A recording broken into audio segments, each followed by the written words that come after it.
Goeiemôre. Ek hoop en vertrou dit gaan met jou goed. Nou, ek lees iets baie mooi daar in Prediker 12 vers 1. Hy sê dink aan jou Skepper in die dae van jou jonkheid.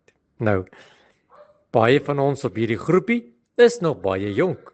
Ander van ons het al bietjie die pad geloop en is al bietjie ouer of middeljarig, maar die lewe is vol geleenthede. Veral wanneer jy jonk is, vol drome, vol planne, energie en daar's hoop. Dit is juis in hierdie jong dae dat die Here nooit eerste gestel word nie. Daar's altyd die eendag manier. Ek sal eendag aan die Here dink. Ek sal eendag die Here aanbid. Ek sal eendag kerk toe kom. Ek sal eendag my lewe in orde kry.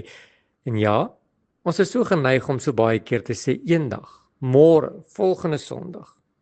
Om aan die Here te dink in jou jong dae beteken meer as net om die Here te onthou. Dit beteken om hom te ken, om hom te vertrou en om jou lewe rondom hom te bou.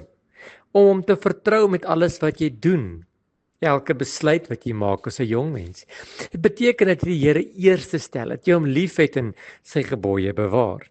Dis om jou keuses, jou vriendskappe, jou waardes, jou huweliksmaat, jou toekoms, alles in God se hande te plaas. So baie mense wag totdat hulle oud is, totdat die lewe moeilik raak, voordat hulle ernstig raak oor God. Maar die waarheid is, as jy vroeg met hom wandel, spaar dit jou baie pyn. Dit gee jou rigting en dit bou die fondament wat jy nodig het. Wat beteken dit in prakties?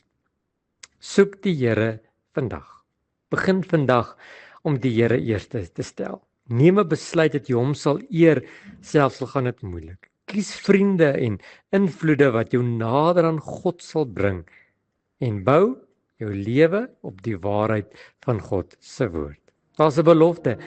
Wanneer jy die Here eerste stel, lei hy jou pad. Hy gee jou wysheid waar jy onseker is en vrede waar daar spanning is en hoop vir die toekoms. Mag jy vandag die Here eerste stel.